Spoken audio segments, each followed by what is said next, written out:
காலையிலே மாட்டெல்லாம் காட்டுக்கு கூட்டிகிட்டு போயிட்டு அங்கே தட்டை அறுத்து அப்படியே போட்டுக்கலாம் அப்படின்னு சொல்லிட்டு காலையிலே மாட்டெல்லாம் காட்டுக்கு கூட்டிகிட்டு போகிறோங்க. அதுக்கப்புறம் ஃபஸ்ட்டு கன்றுக்குட்டி கொண்டு போய் கட்டிட்டு வந்துடுமா 4 மாட்டி கூட்டிகிட்டு போயிட்டு அப்புறம் 10 கன்றுக்குட்டி வந்து கத்திக்கிட்டே கிடக்கும் அப்படின்னு சொன்னாங்க அம்மா. சரின்னு அதை கொண்டு போய் கட்டிட்டு வந்துட்டு அதுக்கப்புறம் அம்மா 2 மாடு நான் 2 மாடு வந்து பிடிச்சிட்டு போனோங்க.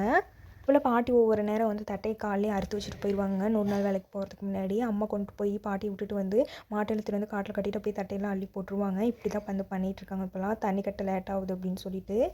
அப்புறம் தீனி தின்னு முடிச்சதுக்கப்புறம் ஒரு 11 மணிக்கெலாம் கொண்டு போய் எல்லாத்தையும் வந்து தண்ணி கட்டி அதுக்கப்புறம் மேலே ரொம்ப வெயில் அடிச்சதுன்னா வந்து மேலெலாம் தண்ணி விட்டுடுவோங்க. அதுக்கப்புறம் இன்றைக்கும் அதே மாதிரி தான் விட்டுட்டு இருந்தோம். எங்கள் அம்மா வந்து பைப்பு கேட் வால் அடைக்காமல் வந்துட்டாங்க. சோளக்காட்டுக்கு தண்ணி போயிட்டுருக்கனால பைப்பில் கொஞ்சம் கம்மியாக தான் தண்ணி வந்துச்சு. சரின்ட்டு ஏதோ மேல் நனையிற அளவுக்காவது பிடிச்சி விடுவோம் அப்படின்ட்டு பிடிச்சி விட்டுட்டு இருந்தோம்.